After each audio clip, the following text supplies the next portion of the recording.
মা মরলে মা পাওয়া যায়, বাপ মরলে বাপ পাওয়া যায়, বউ মরলে বউ পাওয়া যায় না। মুরব্বী চাষা কয়, এই বেদব, তোর মা বাপ মরার পরে ফাইলে কেমনে আর বউ ফাইলে না কেমনে, এটা বুঝাই দে, তোর গানের ব্যাখ্যাটা দে।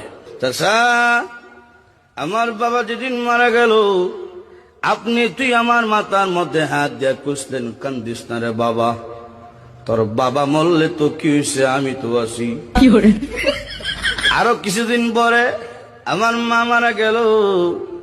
মা মারা যাওয়ার পরে এলাকার বৃদ্ধ বৃদ্ধ মহিলা আয়া কইল, কান্দিস না রে, সব একদিন মরতে হইব, কান্দিস না, তোর মা মরলে কি হয়েছে, আমরা তো আছি রে বাবা। আরো কিছুদিন পরে আমার বউ মারা গেল। বউ মারা যাওয়ার পরে এলাকার কোনো বেচাইয়া হইল না, কান্দিস না, আমরা তোর লাগে আছি।